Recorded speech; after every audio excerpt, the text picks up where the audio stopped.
Praise the lord. దేవునికి స్తోత్రము కలుగును కాక. మరొక పర్యాయము దేవుని యొక్క పరిశుద్ధమైన వాక్యపరముగా మనందరము కలుసుకోవడానికి మనకు సహాయపడినటువంటి జగద్రక్షకుడు, సర్వేశ్వరుడు, మానవ నిర్మాణకుడు, మానవ పాప విమోచకుడు, మానవ ఆత్మ రక్షకుడైన యేసుక్రీస్తు వారి ప్రశస్తమైన నామములో మీ అందరికీ కూడా శుభాభివందనములు తెలియజేస్తున్నాం. మీరందరూ బాగున్నారా? మీ క్షేమము, మీ యొక్క మేలు దేవుని సన్నిధిలో కోరుతూ మానక మీ కొరకై ప్రార్థన చేయుచున్నాం. మీరు కూడా మా కొరకై ప్రార్థించండి. ఈ పరిచర్య అనేకులకు ఆశీర్వాద కారణంగాను, అనేక కుటుంబాలకు మేలుకరంగాను, అనేకమైన జీవితాలు దీవించబడినట్లుగా దయతో ప్రార్థించాలని కోరుతూ ఉన్నాం.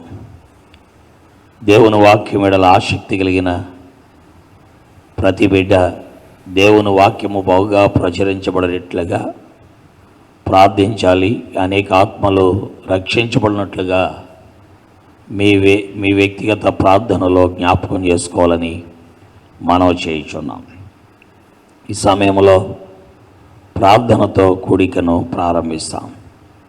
పరిశుద్ధులైన తండ్రి, ప్రేమ కలిగిన మా దేవ, నీ ఘనమైన ఉన్నతమైన నామాన్ని బట్టి నీకెంతో వందనాలు, స్తోత్రాలు, కృతజ్ఞతాస్తుతులు చెల్లిస్తూ నీ పాదములు ఎదుట సాగిలపడుతూ నీ ఘనమైన ఉన్నతమైన శ్రేష్టమైన మహిమ కలిగిన మహోన్నతమైన నామం పేరిట నీ పాదములతో రావడానికి అల్పులము, అయోగ్యులము, ఎన్నిక లేని వారమైనటువంటి మాకు మీరు అనుగ్రహిస్తున్న ఈ గొప్ప తరుణాన్ని బట్టి మీకెంతో వందనాలు చెల్లిస్తున్నాం. ప్రపంచమంతా నెమ్మదితోనూ, అశాంతితోనూ, కలవరముతోనూ, భయాందోళనతోనూ ఎటు తోచని స్థితిలో ఈ కోవిడ్-19తో ఇబ్బంది పడుతూ ఆ యొక్క కోవిడ్-19కి గురైన వారు, గురి కాని వారు కూడా భయముతో బ్రతుకుతున్న ఈ కాలంలో నీ వాక్యము ద్వారా ఆదరించబడటకు, నీ వాక్యము ద్వారా హెచ్చరించబడటకు, నీ వాక్యము ద్వారా బలపరచబడటకు, నీవు మాకున్నావనే నిరీక్షణతోనూ మా తండ్రి విశ్వాసముతో వెంబడించుటకు మీరు మాకు ఇస్తున్న అవకాశాలు, తరుణాలను బట్టి మీకు స్తోత్రాలు చెల్లించి నిన్ను కీర్తించి ఆరాధిస్తూ ఉన్నాం.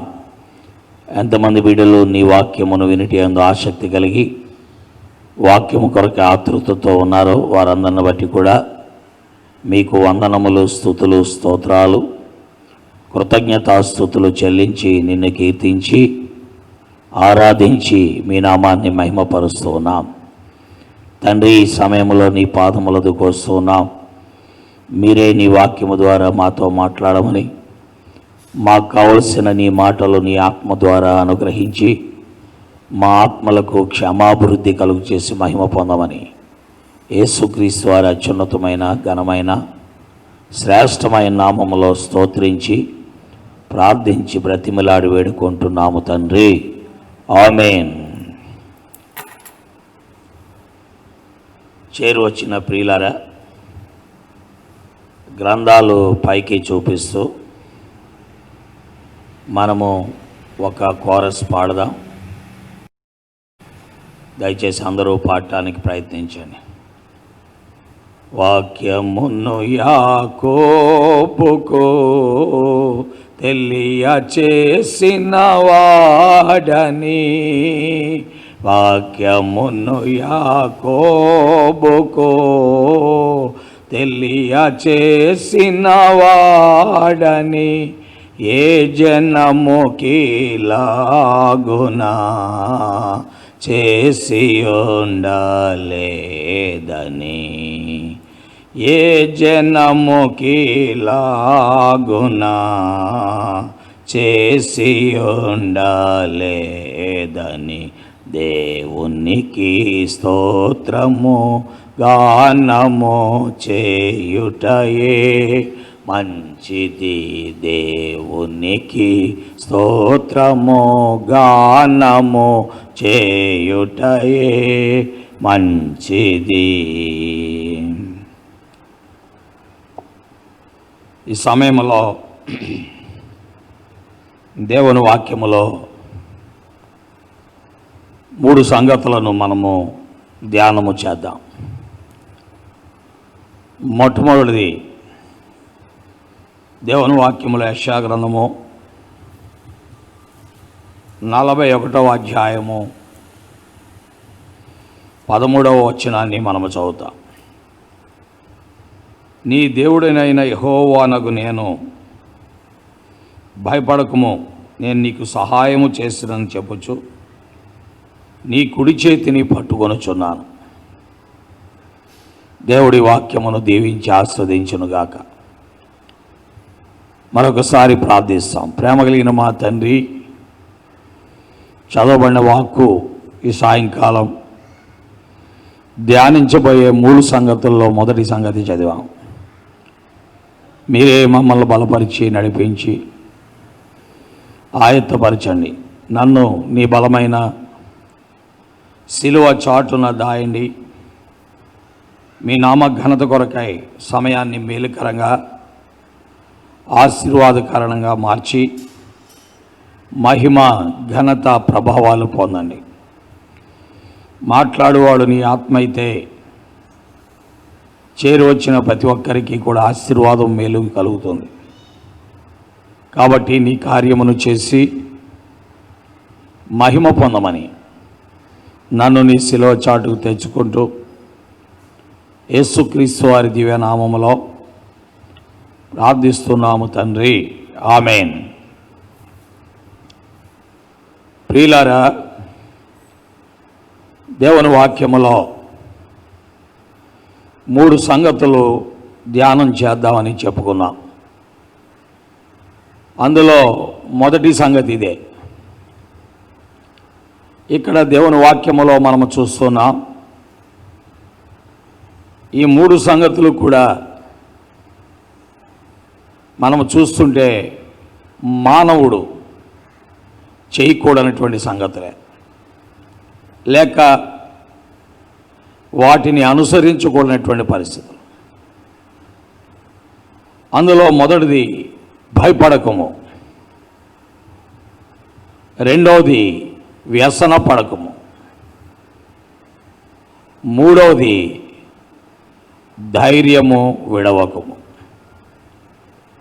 3 విషయాలు ఈ సమయంలో మనము ధ్యానించబోతున్నాం. మొదటిది దేవుని వాక్యములో మనము చూస్తున్నాం. భయపడకము. మానవ జీవితంలో సర్వసాధారణంగా భయం వస్తుంది. మానవుని చుట్టూ ఎన్నో భయాలు ఉన్నాయి. ప్రాణ భయం, ఆర్థిక సమస్యలు అనే భయం, కుటుంబ సమస్య అనే భయం, భవిష్యత్తును గూర్చిన భయం, అంతేకాదు బిడ్డల భవిష్యత్తును గూర్చిన భయం. ఈ విధముగా మానవునికి ఎన్నో భయాలు మానవుని చుట్టూ ఉన్నాయి. ఈ భయాల నుండి మనము తొలగించబడాలి అంటే దేవుని వైపు మనము చూడాలి. దేవుడే స్వయముగా ఒక వ్యక్తితో ఆయన ఏమంటున్నాడు అంటే, భయపడకము అంటున్నాడు. ఆ వ్యక్తితో దేవుడు ఏమంటున్నాడు? యెషయా 41:13 చూస్తున్నాం. నీ దేవుడినైన యెహోవానగు నేను, భయపడకము అని అంటున్నాడు. ఈ విధముగా ఆయన యాకోబు సంతానముతో ఈ మాటలు చెప్తున్నట్టుగా చూస్తున్నా. ప్రియులారా, దేవుడు ప్రేమ కలిగిన వాడు. నీవు ఆయన స్వరూపం, ఆయన పోలిక, నీలో ఉన్న జీవాత్మ ఆయనదే. ఆయన తన స్వహస్తాలతో నిన్ను నిర్మాణం చేశాడు. కాబట్టి మానవులైన మనం ఆయన నిర్మాణం. అందుకే ఆయన మనల్ని విడిచిపెట్టుకోలేక మనకు కలిగేటువంటి ప్రతి పరిస్థితి నుండి విడుదల చేయాలని ఆయన కోరుతున్నాడు. అందుకే దేవుని వాక్యములో భయములో ఉన్న ఒక వ్యక్తితో ఆయన ఏమంటున్నా అంటే భయపడకము అని చెప్తున్నాడు. ఇలాగున ఆయన పలుమార్లు ఈ మాట దేవుని వాక్యములో ఈ వ్యక్తితో వాడుతున్నట్లుగా మనము చూస్తున్నాం. 43వ అధ్యాయము 1వ వచనం మనము చదువుతుంటే అక్కడ మరలా అన్నాడు, భయపడకము, పేరు పెట్టి నిన్ను పిలిచున్నాను, నీవు నా సొత్తు అన్నాడు. కాబట్టి యాకోబుతో దేవుడు మాట్లాడుతున్న మాట. యాకోబు అంటే మోసగాడు, అబద్ధికుడు. అనేకమైన సార్లు తన జీవిత యాత్రలో అన్నను తండ్రిని మోసగించిన వాడు. తను తాను మోసం చేసుకుంటున్నాననే భావన లేక మోసగించినటువంటి వ్యక్తి. ఈ వ్యక్తి జీవితంలో భయాలు వచ్చాయి. చాలాసార్లు మనం అనుకుంటాం పాపము చేసేవాడికి భయం ఉండదేమో అనుకుంటాం. ప్రతి వ్యక్తికి భయం ఉంటుంది ఈ ప్రపంచంలో. ఈ భయమును తొలగించేవాడే దేవుడు. పిల్లరా, యాకోబునే భయపడొద్దు అని చెప్తున్నాడు అంటే సత్ప్రవర్తన కలిగిన నిన్ను, మంచి ప్రవర్తన కలిగిన నిన్ను కూడా నీకు కలిగిన ప్రతి భయము నుండి తొలగించాలని దేవుడు అపేక్షిస్తున్నాడు. కాబట్టి దేవుని వాక్యం వింటున్నటువంటి ప్రియులారా, భయమును తొలగించేవాడే ప్రభు. అందుకే ఇక్కడ యాకోబుతో భయపడకము, నేను నీ దేవుడినై ఉన్నాను, నీకు సహాయము చేయువాడు నేనే అని చెప్పి అతని చెయ్యి పట్టుకున్నట్లుగా దేవుని వాక్యములో మనం చూస్తున్నాం. అతని కుడి చేతిని పట్టుకొని షేక్ ఇస్తున్నాడు దేవుడు. కాబట్టి ప్రియులారా, నీవెంత ఘోర పాపాత్ముడు అయినా, చెడిపోయిన వాడు అయినా, దేవునికి విరోధమైన కార్యములు చేయవాడవైనా, ఆయన నిన్ను ప్రేమిస్తున్నాడు. ఆయన నీ ఎడల అపేక్ష కలిగి ఉన్నాడు. నిన్ను విడిపించాలని, నీ భయము నుండి తొలగించాలని, నీకు సహాయము చేయాలని, నిన్ను ఆదుకోవాలని ఆయన తన కుడి చేతిని పట్టుకుంటున్నాడు. ఆయన తన కుడి చేతిని పట్టుకుంటున్నాడు. అందుకే 41వ అధ్యాయం 9-10 వచనాల్లో పైన మనం చూస్తుంటే ఆయన అంటున్నాడు, భయపడకము. 9-10 వచనాల్లో, నేను నీ దేవుడినై ఉన్నాను, దిగులు పడకము, నేను నిన్ను బలపరుతును, నీకు సహాయము చేయువాడను నేనే, నీతి అను నా దక్షిణాస్తముతో నిన్ను ఆదుకొందును. కాబట్టి మానవ లోకములో జీవిస్తున్న నీవు ఎవరివైనా సరే నిన్ను ధైర్యపరిచేవాడు, నీ భయము తొలగించేవాడు, నిన్ను ఆదుకునేవాడు, నీకు సహాయము చేసేవాడు, నీ సమస్య నుండి బయటికి తెచ్చేవాడు, నీ పాపము క్షమించేవాడు, నీ జీవితంలో మేలును కోరేవాడు, నీ నిర్మాణకుడైన నీ సృష్టికర్త అయినటువంటి దేవుడే. కాబట్టి ఆయన వైపు నువ్వు చూడాలి, ఆయన యొద్దకు నువ్వు రావాలి. దేవుని వాక్యములో ఒక వ్యక్తి తనకు కలిగిన భయములో దేవుని యొద్దకు వచ్చాడు. అతనికి కలిగిన భయం ఏంటి? తనకు చిన్న కుమార్తె రోగంతో పడున్నది. కాబట్టి ప్రభువైన యేసుక్రీస్తు వారి దగ్గరికి వచ్చి, నా చిన్న కుమార్తె మరి రోగంతో పడి ఉన్నది, నీవు వచ్చి ఆమె మీద చేతులుంచవలని ఆయన్ని బ్రతిమలాడుకున్నట్లుగా మార్కు సువార్త 5వ అధ్యాయము 22వ వచనములో యాయీరు అనేటువంటి సమాజ మందిరపు అధికారి ఆ ప్రభుని వేడుకున్నట్లుగా మనము చూస్తున్నాం. కాబట్టి తన చిన్న కుమార్తె రోగముతో ఉంటే ఆ ప్రభువారిని అడిగాడు. ఆ ప్రభువారు అతను కూడా బయలుదేరి వెళ్ళాడు. మార్గ మధ్యములో కొంత ఆలస్యమైంది. ఈ లోపల కుమార్తె చనిపోయింది. అప్పుడు తన ఇంటి నుండి కొంతమంది వచ్చారు. వచ్చేమన్నారంటే, నీ కుమార్తె చనిపోయినది, నువ్వు బోధకుడిని శ్రమ పెట్టవద్దన్నారు. అప్పుడు ప్రభువారు అన్నారు, భయపడకమో, నమ్మిక మాత్రం ఉంచుమని చెప్పాడు. కాబట్టి ప్రియులారా, మానవునికి ఎన్నో రకాలైన భయాలు ఉన్నాయి. ఈ భయాలన్నిటి నుండి తొలగించేవాడు ప్రభు అయిన యేసుక్రీస్తు వారు. ఆయన నిన్ను భయము నుండి విడిపించేటువంటి దేవుడు. కాబట్టి నీవు ఆయన యొద్దకు రావాలి. అది నీ వ్యక్తిగత భయము, నీ కుటుంబంలో ఉండే సమస్యల భయము, లేక నీ జీవితంలో నీ బిడ్డల వలన కలిగే భయము, లేక అది ఏ రకమైనదైనా దాన్ని విడిపించుటకు, దాని నుండి నిన్ను బయటికి తీసుకుని వచ్చుటకు సమర్థుడు, సరిపోయినవాడు ప్రభు అయిన యేసుక్రీస్తు వారు. అందుకే ఆ సమాజ మందిరపు అధికారితో ఆయన వారు చెప్పిన మాట లక్ష్య పెట్టక సమాజ మందిరపు అధికారితో అన్నాడు, భయపడకము, నమ్మిక మాత్రం ఉంచమని ఆయన మాట్లాడాడు. కాబట్టి ప్రియమైన దేవుని వాక్యం వింటున్న ప్రియులారా, మనం ఎవరమైనా సరే, ఎంత ఘోర పాపాత్ములమైనా, ఎంత ఘోరముగా చెడిపోయిన వారమైనా, ఎన్ని రకాలుగా దిగజారిపోయిన వారమైనా, మన జీవితములకు ఆదరణ కలుగు చేయుటకు, ఆదుకొనుటకు, సహాయపడుటకు, విడిపించుటకు, మనల్ని సరిచేయుటకు, మనల్ని బాగు చేసి సరైన త్రోవలో పెట్టుటకు మన నిర్మాణకుడైన దేవుడు మన విషయమై అపేక్షిస్తున్నట్లుగా మనము చూస్తున్నాం. ప్రియులారా, అలాగున సమాజమందిరపు అధికారిని ధైర్యపరిచి తన భయమును తొలగించి అతని యొక్క చిన్న కుమార్తెను ఆయన లేపిన వాడిగా, లేక స్వస్థపరిచిన వాడిగా దైవ గ్రంథములో మనము మార్క్స్ వార్త 5వ అధ్యాయం 22 నుండి ఆఖరి వరకు చదువుతుంటే మనకు కనబడుతుంటుంది.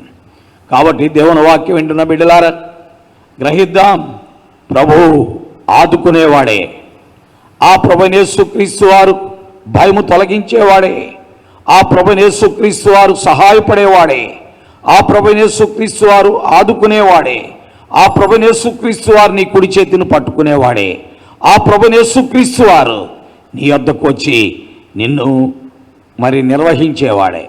దేవుని వాక్యములో మనము చూస్తున్నాం, ఒక ప్రవక్త నీ చంపాలని కొంతమంది ప్రయత్నిస్తున్నారు. అలాంటి సమయంలో ఇర్మియా గ్రంథం 36వ అధ్యాయం 26వ వచనములో మనము చూస్తుంటే అక్కడ రాయబడిన మాట ఏంటంటే, ఎంతో స్పష్టముగా ఆ వారిరువురిని గురించి ఆ ప్రభువు పలికిన మాట అక్కడ మనము చూస్తూ ఉన్నాం. ఇర్మియా గ్రంథం 36:26లో మనం చూస్తుంటే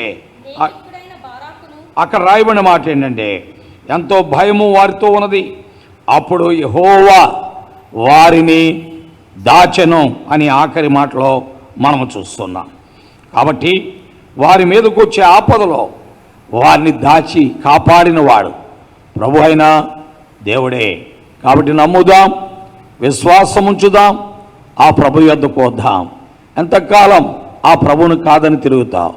ఎంతకాలం నీకుండే భయాల్ని నీ గుప్పిట్లో పెట్టుకొని ఎటు తోచని స్థితిలో ఒక త్రాగుబోతుగా, ఒక తిరుగుబోతుగా, ఒక జోదగాడిగా ఈ భయముల నుండి విడిపించుకొట్టుకు నీ మనశ్శాంతి కొరకాయి నీవేదో మత్తు పదార్థాలు తీసుకొని నెమ్మది పొందుతావు.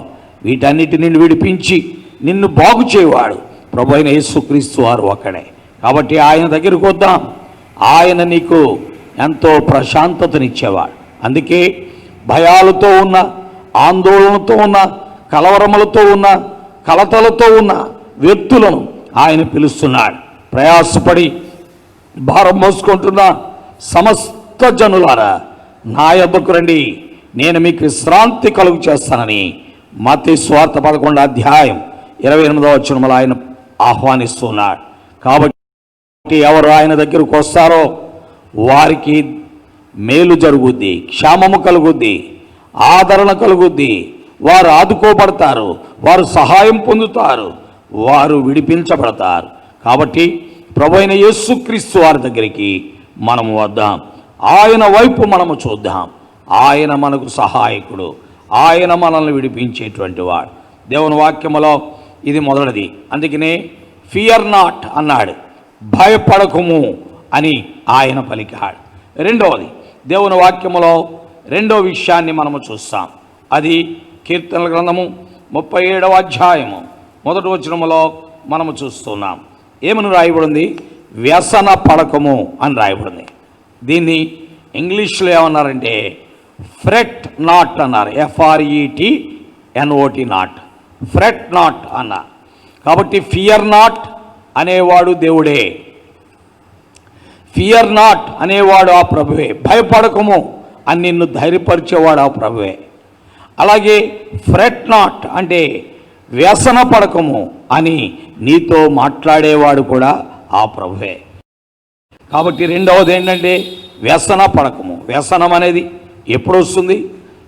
నీవు నీతిమంతుడుగా, మంచివాడవుగా, యోగ్యుడిగా, అన్ని విషయాల్లో చక్కటి ప్రవర్తన కలిగిన వాడుగా ఉన్నప్పుడు, ఎదుట వ్యక్తి అక్రమస్తుడిగా, అయోగ్యుడిగా, సరైన ప్రవర్తన లేనివాడిగా ఉన్నప్పుడు వాడు బాగుపడిపోయి, ఎదిగిపోయి, మేలు పొందుతూ, ఆశీర్వదించబడుతూ ఉన్నాడు అంటే అప్పుడు నీకు వ్యసనం వస్తుంది. అరే, నేను దేవుని కొరకేంత నీతిగా, యోగ్యుడిగా, సత్ప్రవర్తనతో బ్రతుకుతుంటే నాకేమో సమస్యలు, అక్రమంగా బ్రతికేవాడికి మేలు జరుగుతుందని నువ్వు అనుకుంటా.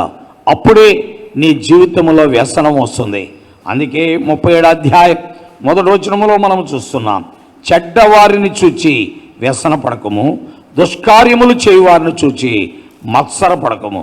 వారు గడ్డి వలనే త్వరగా ఎండిపోదురు, పచ్చని కూర వలనే వాడిపోదురు. అర్థమైందా?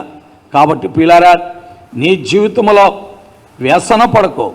ఎందుకంటే ఏ పక్కవాడిని చూచి ఏమాత్రము వ్యసన పడకు, ఏమాత్రము దిగులు పడకు. రే, వాడు పైకి వెళ్ళిపోతున్నాడు, నేను వెళ్ళలేకపోతున్నాను. వాడు అభివృద్ధి పొందుతున్నాడు, నేను పొందలేకపోతున్నాను. వాడు ఉండే కొలది ఆర్థికంగా పైకి వచ్చేస్తున్నాడు, నేను పైకి రాలేకపోతున్నాను. వాడికి ఉద్యోగం వచ్చేసింది, నాకు ఉద్యోగం రాలేదు. వానికి పెండ్లైపోయింది, నాకు పెండ్లవ్వలేదు. నా జీవితం ఎలా అయిపోయింది అని ఏ మాత్రము నువ్వేం చేయకూడదు? వ్యసన పడకూడదు. ఏం చేయాలి? వ్యసన పడకుండా ఏం చేయాలో 3వ వచనంలో చెప్పాడు. దేవుని యందు నమ్మిక ఉంచి మేలు చేయుము, దేశమందు నివసించి సత్యమును అనుసరించుము.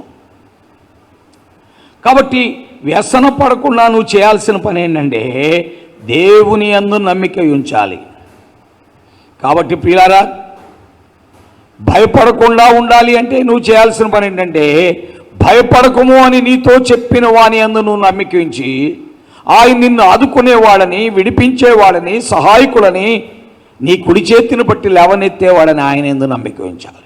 అలాగే వ్యసనము అనేది నీ దగ్గరికి వస్తూ ఉంటే నువ్వు వ్యసన పడకుండా ఉండాలి అంటే నువ్వు చేయాల్సిన పని ఏంటంటే ఆ దేవుని యందు నమ్మిక ఉంచి మేలు చేయాలి, దేశమందు నివసించి సత్యమును అనుసరించాలి.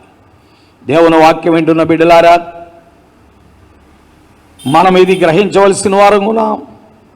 చాలా పర్యాయాలు మనము వ్యసన పడిపోతాం, చాలా పర్యాయాలు మనము కంగారు పడిపోతాం, చాలా పర్యాయాలు మనము తొందరపడిపోతాం. అలాగున తొందరపడవలసిన పని లేదు. ఆ దేవుడు నమ్మకమైనటువంటి వాడు. ఆయన యందు విశ్వాసం ఉంచిన వారిని ఆయన ఎన్నడనూ ఏం చేయడండి? సిగ్గుపరచడం. దేవుని వాక్యములో మనము చూస్తున్నాం, ఆయన యందు విశ్వాసం ఉంచు వారిని ఆయన ఎన్నడనూ సిగ్గుపరచడం. నీ శరణు చొచ్చిన వారిలో ఎవడునూ సిగ్గునందలని దేవుని వాక్యములో రాయబడి ఉంది. కాబట్టి దేవుని యొక్క లేఖనముల ప్రకారం ఆయన పైన నీవు నమ్మిక ఉంచాలి.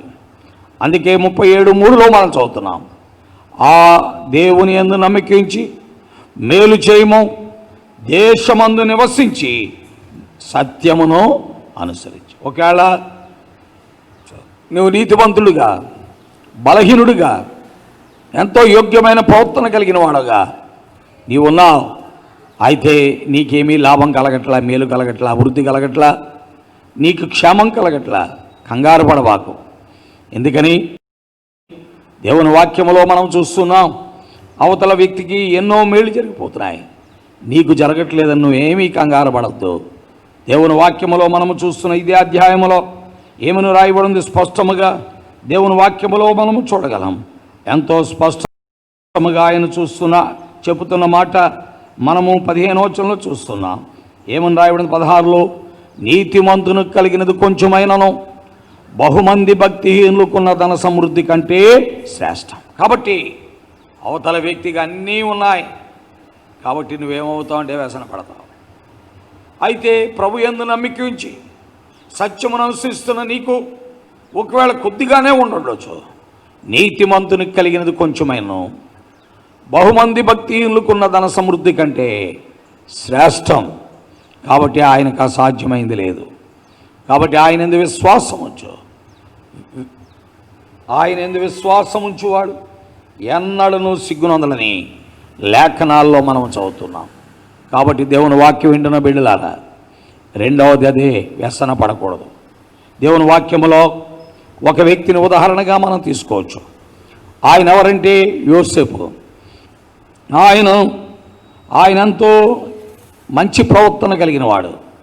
తన అన్నదమ్ములు చేయుచున్న చెడు పనులు తీసుకొచ్చి తన తండ్రి అయిన యాకోబుకు చెప్తూ ఉండేవాడు.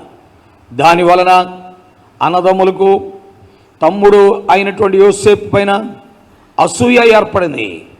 ఈ అసూయతో వారు ఎన్నో విధాలుగా అతన్ని కష్టపెట్టారు, అతన్ని కొట్టారు. అంతేకాదు అతన్ని గోతులో వేశారు. అంతేకాదు ఆ గోతులో నుండి తీసి ఇష్మాయేలీలకు అమ్మేశారు. అంతేకాదు ఇష్మాయేలీలు పొతీఫరుకి అమ్మేశారు. అయినా వ్యసన పడలేదు. నా అన్నదమ్ములు నన్ను ఇలా చేశారు, వారు నాశనం అవ్వాలి, వారి కీడులో పడిపోవాలి, వారికి ప్రమాదం కలగాలి, వారి బిడ్డలు నాశనం అయిపోవాలని అనుకోవాల. కారణం ఆ దేవుని యందు నమ్మిక ఉంచి మేలు చేయటమే అతని యొక్క ప్రముఖమైనటువంటి గురి. అలాగే సత్యమును అనుసరించి నడుచుకుంటూ వచ్చాడు. పిల్లరా, దేవుడు అతనిని అభివృద్ధిలోనికి తెచ్చాడు. కాబట్టి దేవుని వాక్యం వింటున్న బిడ్డలారా, మనము యోసేపు వలె వ్యసన పడకుండా దేవుని యందు నమ్మిక ఉంచి మేలు చేయాలి. కాబట్టి ప్రభు అయిన దేవుడు చెప్తున్న మాట మొట్టమొదటిది, ఫియర్ నాట్, భయపడకు, నా యందు నమ్మిక ఉంచమంటున్నాడు. రెండవది ఫ్రెట్ నాట్, అంటే వ్యసన పడకు, నా యందు నమ్మిక ఉంచి మేలు చేయి, నీవు ఆశీర్వదించబడతావు అని అంటున్నాడు. మూడవది దేవుని వాక్యములో మనము చూస్తున్నాం. మూడవది ఏంటంటే 2వ కొరింథీ దేవుని వాక్యములో 4వ అధ్యాయములో మనము చూస్తున్న సత్యం ఎంతో స్పష్టముగా ఇక్కడ రాయబడి ఉంది. ఏమని రాయబడి ఉంది? 4:16 ఏమంటున్నాడు చదవండి.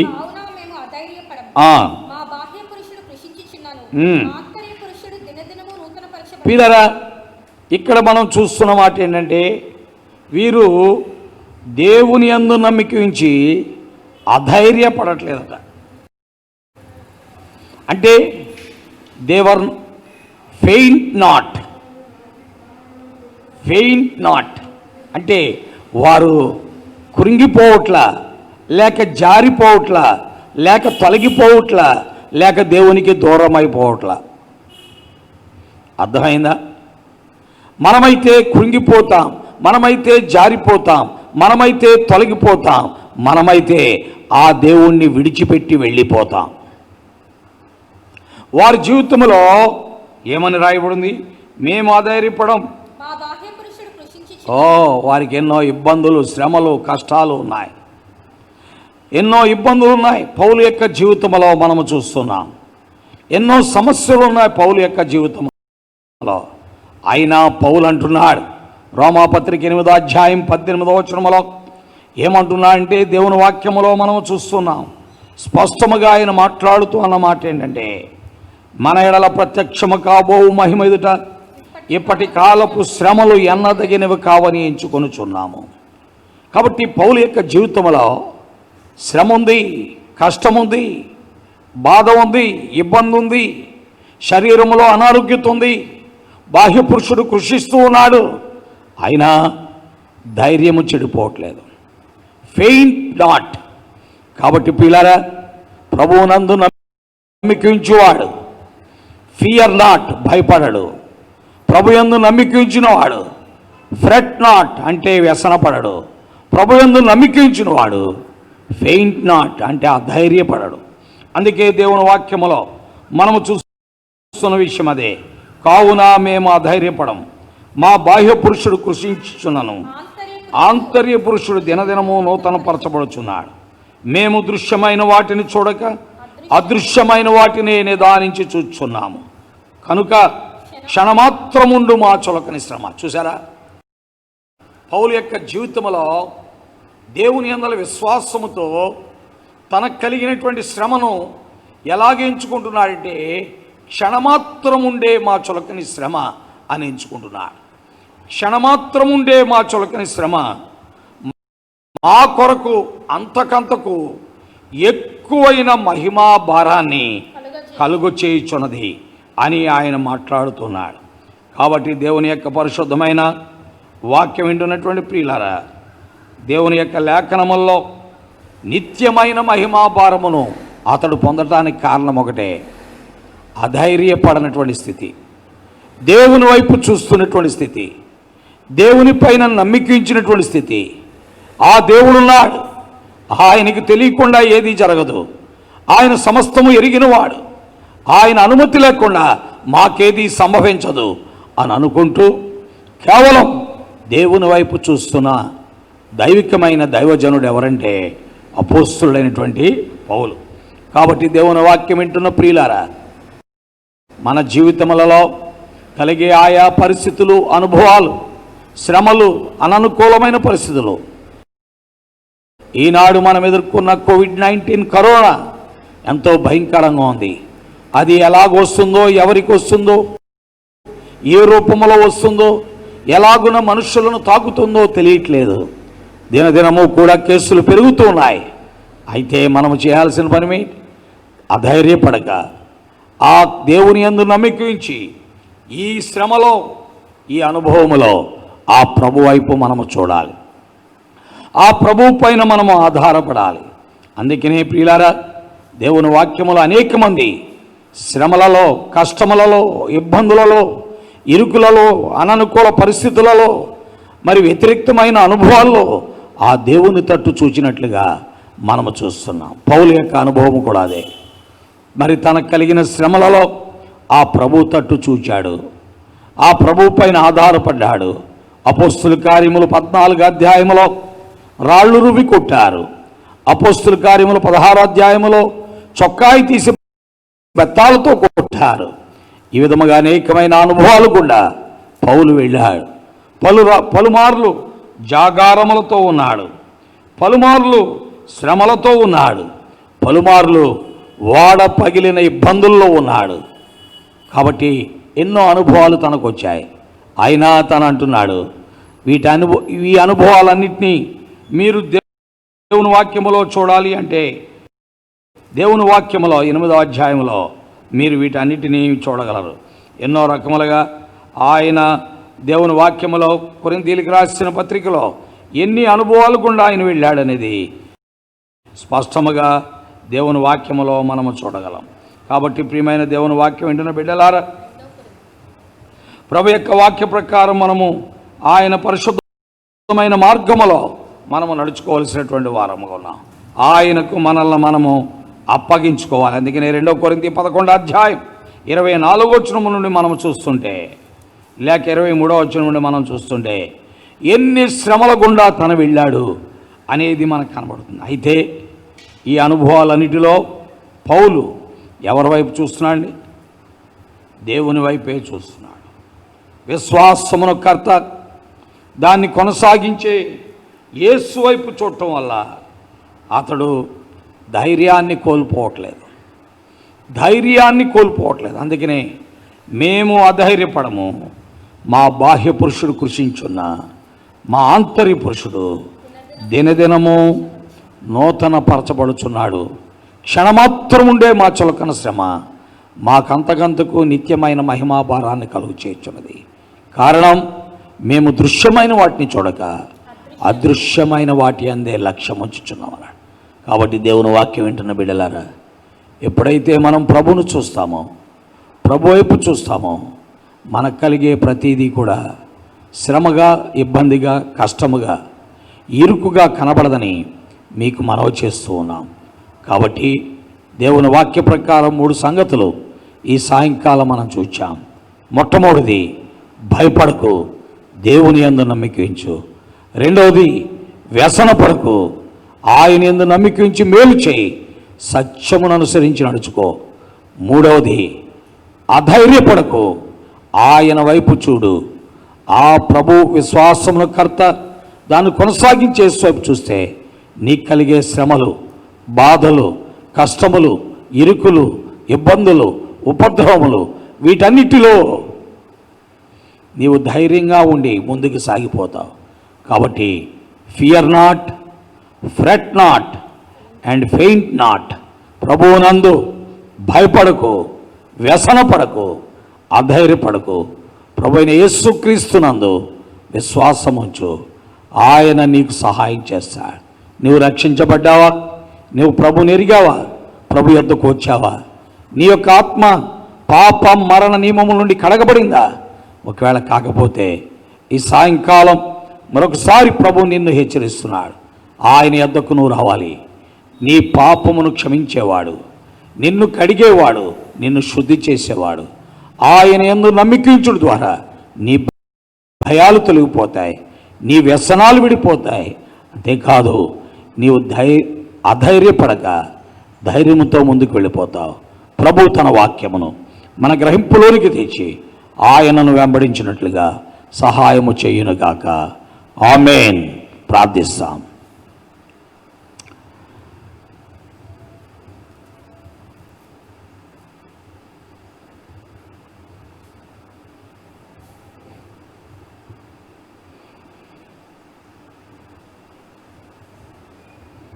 చిన్న ప్రార్థన. మనము ఉన్న చోటున, ఉన్న పాటున మనల్ని భయపడొద్దు అని మన యొద్దకు చెప్పుచున్న ప్రభు యందు నమ్మిక ఉంచుదాం. వ్యసన పడొద్దు అని చెప్తున్న ప్రభు యందు నమ్మిక ఉంచుదాం. ధైర్యము విడవద్దు అని చెప్పుచున్న ప్రభు యందు నమ్మిక ఉంచుదాం. ప్రార్థన చేసుకుందాం.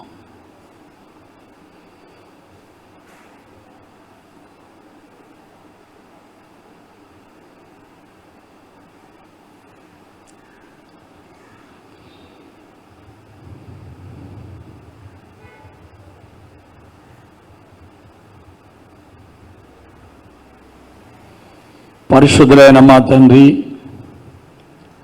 ప్రేమ కలిగినటువంటి మా దేవ, నిన్న నేడు నిరంతరము ఒక్కటే రీతిగా ఉండి మాట ఇచ్చి నెరవేర్చేటువంటి మా ప్రభువా, నీ ఘనమైన, ఉన్నతమైన, శ్రేష్టమైన, హెచ్చించబడిన, అద్భుతమైన, ఆశ్చర్యకరమైన, మహిమ కలిగిన నామం పేరిట ఈ సమయంలో నీ పాదముల వద్ద సాగిలపడుతున్నాం. తండ్రి, నీవు మానవులైన మాతో సెలవిచ్చుచున్న మాటలు కొరకు వందనాలు. మేము భయపడకూడదని, నీ యందు నమ్మిక ఉంచాలని, ఈ యాత్రలో, ఈ ప్రయాణములో కలిగే భయాలు, పరిస్థితులలో మా అండ, మా తోడు, నీడ నీవని, నీ యందు నమ్మిక ఉంచాలని మీరు తెలియజేస్తున్నందుకే స్తోత్రాలు. అంతేకాదు తండ్రి, వ్యసన పడకూడదని, మా ప్రక్కవారిని చూచి, పరిస్థితులను చూచి వ్యసన పడక నీ యందు నమ్మిక ఉంచి మేలు చేయాలని, సత్యమును అనుసరించాలని మాట్లాడుతున్నందుకే నీకు స్తోత్రాలు. అలాగే తండ్రి, మేము అధైర్యపడక నీ వైపు చూడాలని, మా విశ్వాసమును కర్త కొనసాగించే నీ పైన ఆనుకోవాలని మీరు మాకు తెలియజేస్తున్న సత్యాలు కొరకు వందనాలు. నీ వాక్యమును ముద్రించండి. ప్రజల యొక్క హృదయాల్లో నీ పరిశుద్ధాత్మ ద్వారా గ్రహింపులోకి తీసుకురండి. అందరితో మాట్లాడండి, మాతో మాట్లాడండి. అందరినీ సరిచేసే దేవుడు నీవే కాబట్టి సహాయము చేసి బలపరిచి నడిపించమని, నీ వాక్యమును ముద్రించమని యేసుక్రీస్తు వారి అద్వితీయ నామములో స్తోత్రించి ప్రార్థించి బ్రతిమలాడి వేడుకుంటున్నాము తండ్రి. ఆమేన్. తండ్రి, కుమార, పరిశుద్ధాత్మ త్రియేక దేవుని యొక్క నిండైన సహాయం చేరువచ్చిన ప్రతి ఒక్కరికి, వాక్య విన్నవారికి, వింటున్న వారికి సదా తోడై ఆయనందు నమ్మిక ద్వారా కలిగే ధైర్యమునకు పాత్రులుగా చేసి నడిపించునుగాక. ఆమేన్. ప్రైజ్లాడండి. అందరికీ వందనాలు. ప్రభువు మిమ్మల్ని దీవించి ఆశీర్వదించునుగాక.